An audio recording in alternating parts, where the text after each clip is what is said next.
Allez, c'est parti. Mais c'est parti pour le show. Mais c'est parti, le star est chaud. Vous allez bien? Moi ça va, je suis de bonne humeur aujourd'hui. Ah non, Serge, tu commences pas à aboyer, hein? Aujourd'hui, on va parler d'une auteure que j'ai découverte.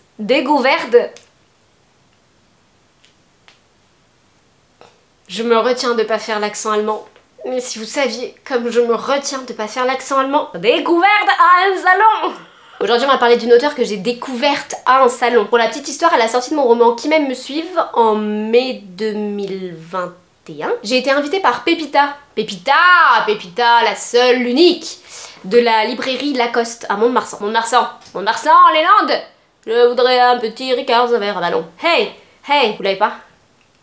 Vous ratez quelque chose. Et donc elle m'a invitée pour que je puisse dédicacer mon roman en compagnie d'autres auteurs qui étaient là aussi sur place. Et à côté de moi se trouvait une certaine Solène Bakowski. Elle était là pour présenter son petit dernier qui s'appelait Rue du Rendez-vous, qui avait été édité chez Plon. Les critiques de ce livre étaient dithyrambiques. Pépita à côté, elle chantait ses louanges. Il faut toujours écouter Pépita de toute façon. Donc je l'ai acheté. Et je ne regrette pas, tellement pas. Le voilà messieurs dames, Rue du Rendez-vous de Solène Bakowski, publié chez Plon. Il est beau hein? Hein, il est beau. Rue du Rendez-vous, de quoi ça parle? Alors ça parle d'une très jolie rencontre et complètement inattendue entre une jeune femme qui s'appelle Alice et un vieil homme très seul qui s'appelle Marcel. Je vous dépeins le contexte. Alors, il pleut fort, Alice elle est dans la rue, elle doit absolument s'abriter. Elle toque par hasard à la porte d'un atelier de bottier, celui dans lequel vit Marcel. Il lui ouvre, et là je vous le donne en mille. Où est-ce qu'il habite Marcel? Rue du Rendez-vous. Et à mesure que le temps passe, et parce que ils sont, pour des raisons diverses, coincés dans cet atelier, eh bien Marcel commence à se confier à Alice. Il lui raconte son enfance, le quotidien dans une France occupée en temps de guerre, l'admiration folle et absolue qu'il portait à sa mère, ses amours. Et Alice, elle l'écoute. Elle l'écoute et elle réfléchit. Et le lecteur se rend compte assez rapidement qu'elle a vécu une sorte de traumatisme, quelque chose qui l'empêche depuis d'avancer. Et que les mots de Marcel, contre toute attente, résonnent en elle. Alors dès le premier chapitre, mais vraiment peut-être la première page, l'auteur m'a eu. Et ça, croyez-moi, ça n'arrive pas souvent. Solène Bakowski, elle a une plume très élégante, très gracieuse, vous voyez, très ronde, très arrondie. Pardon, je viens d'avoir un message de quelqu'un qui me dit que sa fille est née depuis 3 secondes et qu'elle fait déjà ses nuits.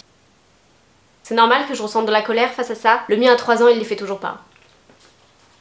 Mais c'est pas grave, je suis contente pour elle. Cette alternance entre passé et présent, elle permet au lecteur de faire lui-même les connexions sur du coup les conséquences de tel ou tel instant vécu. Ce Marcel, du coup ce vieil homme très seul qui n'a pour compagnie que son chat et qui s'accroche désespérément à son atelier de bottier qu'on veut détruire, il laisse parler ses souvenirs et il déroule, vous voyez, il déroule. Alors attendez, parce que là je parle beaucoup de Marcel. Je pense que quelque part c'est un peu mon personnage préféré, mais il y a aussi Alice dans l'histoire. Et Alice elle a un rôle à jouer, la douce et pudique Alice qui a vraiment un rôle de confidente, qui va réussir à apprivoiser Marcel parce que mine de rien il est compliqué à aborder, et peu à peu elle va finalement se livrer elle aussi. Et c'est donc là que le hasard devient un rendez-vous. Suivez, bon sang!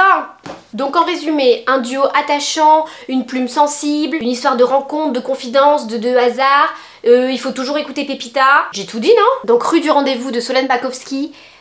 Ah, j'ai pas parlé de la couverture. Et je la trouve vraiment très belle. Voilà. Ça valait le coup d'en parler, hein. Mais c'est parti, tout le monde est chaud. Nanana, nanana.